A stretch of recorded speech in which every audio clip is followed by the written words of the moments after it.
Welcome back to Build a Deck Tuesdays, and here we are with our third installment of Zaxara the Exemplary.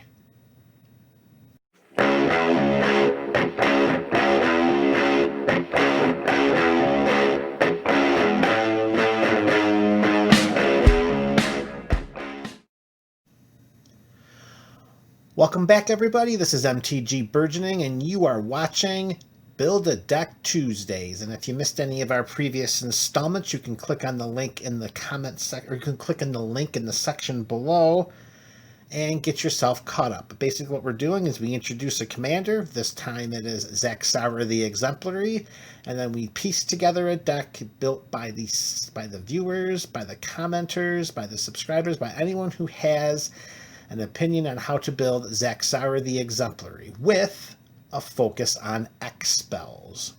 So we can take a quick synopsis of where we were to get us to where we are right now. In the first installment, we introduced 10 auto-includes into this deck, and quickly we'll go through them. The first 10 were Unbound Flourishing, Doubling Season, Branching Evolution, Primeval Bounty, Simic Ascendancy, Selvala, Heart of the Wilds, Pemenzora, Krufix, God of Horizons, Corpsejack Menace, and Retribution of the Ancients. These were the first 10 cards that filled our Zaxara the Exemplary EDH Commander deck. Then the last time we met, we put the first 10 X spells into the deck.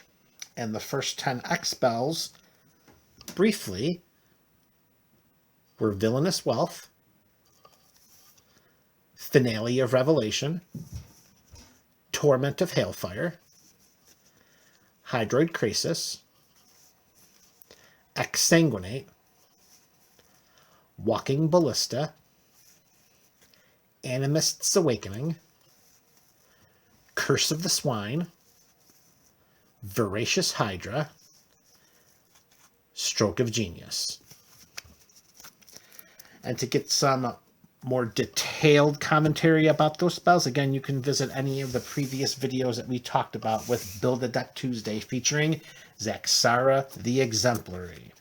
And in our episode today, we are going to take a look at the next 10 X spells that are going to be included in this deck, many of which came by suggestions from MTG Burgeoning subscriber Zephyr. So let's get the show on the road, and let's take a look at the next 10 X spells to be included in our Zaxara the Exemplary EDH Commander deck.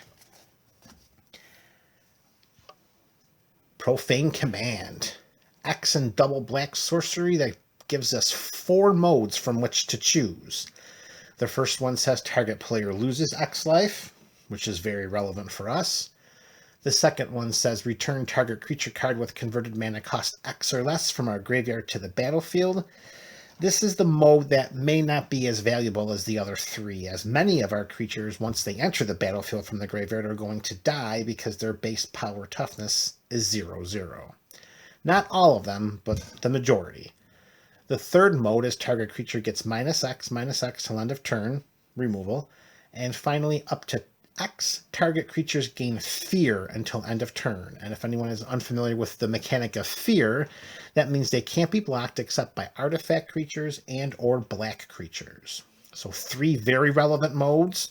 We have, affecting an opponent's life total. We have spot creature removal and giving our creatures evasion. Profane Command is the next X spell in. I got an idea. Let's do it like this. There we go. That'll work. Little pyramid action. All right. X spell number 2 for this video is Pull from Tomorrow. For X and 2 blue, draw X cards and then discard a card. From the previous video, we also included Stroke of Genius, and of course, with mana costs equaling the same, if they were converted to mana costs of both Stroke of Genius and Pull from Tomorrow, they will net us the same number of cards drawn. So pull from tomorrow is an inclusion in our deck. Next up, we have Primordial Hydra. X and 2 green. It enters the battlefield with X +1/+1 counters on it. And then at the beginning of our upkeep, we double the number of +1/+1 counters on Primordial Hydra. And if Primordial Hydra has at least 10 +1/+1 counters on it, it gains trample. And if you've seen any of the previous 20 some odd cards in this deck, you know that getting multiple +1/+1 counters and doubling them and making them bigger is not going to be a problem at all. Primordial Hydra, X spell number 3. Next up, Stonecoil Serpent. All right, it's not a Hydra, I get it, but this is not a dedicated Hydra tribal deck. Stonecoil Serpent from Throne of Eldraine. Reach, Trample, Protection from Multicolored. Now those are some very, very nice abilities. Reach and Trample and Protection from Multicolored. So this can be a great defensive stalwart. This could be a great offensive juggernaut. And of course it enters the battlefield with X +1/+1 counters. Now admittedly, because it's an artifact creature, it is susceptible to additional removal spells. But you know what? It's a risk we're willing to take for what Stonecoil Serpent brings to the table. And there's a definite inclusion into this Zaxara deck.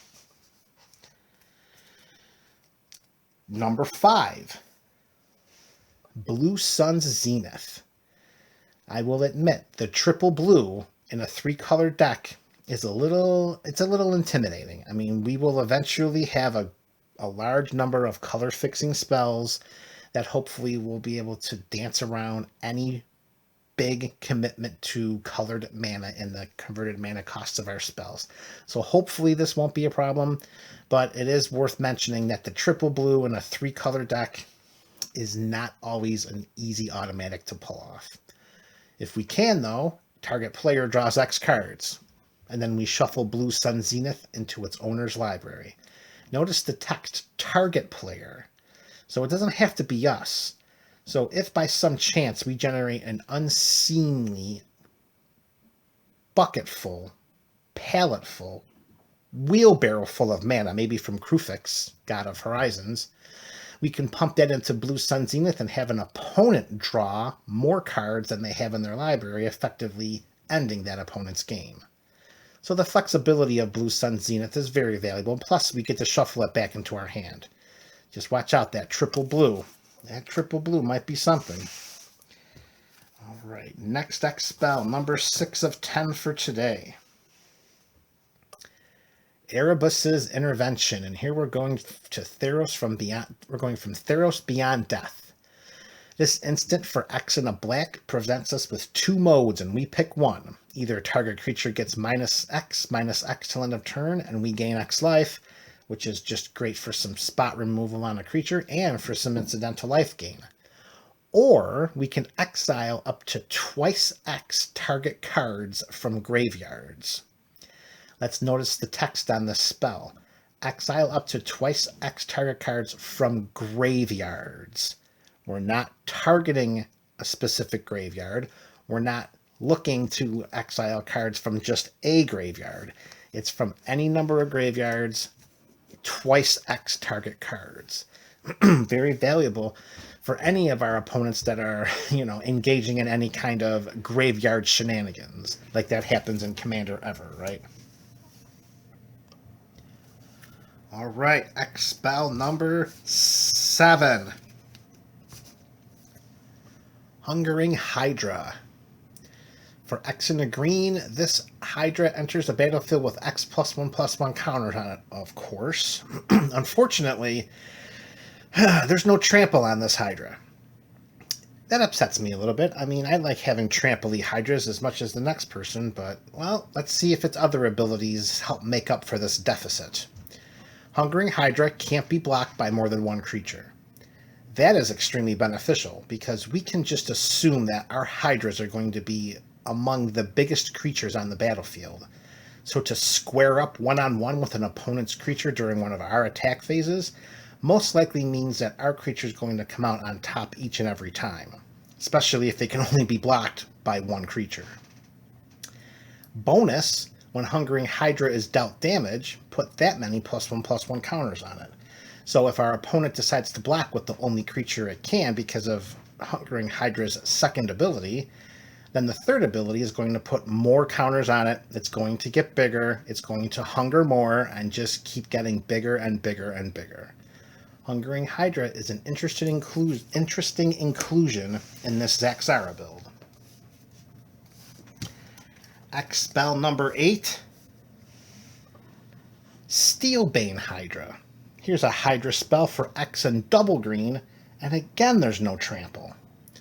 And it enters the battlefield with X +1/+1 counters. However, when we tap 2 and a green and remove a +1/+1 counter from Steelbane Hydra, we can destroy target artifact or enchantment. So we have a big creature that we can make a little smaller just by removing 1 and tapping 2 and a green, and we can destroy an artifact or an enchantment. That's a good trade-off for the lack of evasion, and a great addition to this deck. Some artifact and enchantment removal, not a problem with that at all. Card number 9, Altered Ego. Now here's a very interesting card from Shadows over Innistrad. For X2 and a Simic, this spell can't be countered. I love it when it says a spell can't be countered. We may have Altered Ego enter the battlefield as a copy of any creature on the battlefield, except it enters with the X additional +1/+1 counters on it. And yes, we would reap the benefits of any enter the battlefield triggers that Altered Ego of the creature it would copy. So that is also a big benefit. And the X spell syncs up. The X spell syncs up to what we're doing with this deck, particularly with triggering Zaxara's cast trigger. Altered Ego is a great addition. And card number 10 of 10 for today, folks. Back to our Hydras.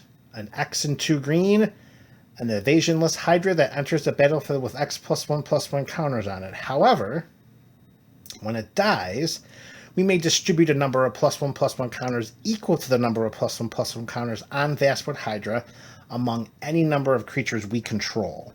So if this creature dies and we have some other creatures on the battlefield, those creatures will get bigger by us dispersing Vastwood Hydra's +1/+1 counters. So evasionless is okay if the abilities the Hydra possess are strong enough. And that's what we have here with Vastwood Hydra. And that is it, Burgeonites. Those are our next 10 spells to be included in our Zaxara the Exemplary build. So let's do one more round of X spells, folks. 10 more X spells. Do we have any creatures? Any removal spells? Disruption? Anything that's going to help us win the game? 10 more X spells for the next Build the Deck Tuesday. This is MTG Burgeoning. Be good to yourselves and each other. Want to become a Pack Wars combatant? 4 easy steps. Step number 1. Click on the link below in the description or go to www.buymeacoffee.com/MTGBurgeoning. Step number 2. Select either membership or support. Membership will enroll you into Pack Wars for $5 each month. Support will cost $5 for 1 month. Step number 3, complete payment information. The name you use will appear on the site. Use your real name, use your YouTube handle, or use no name at all and be anonymous.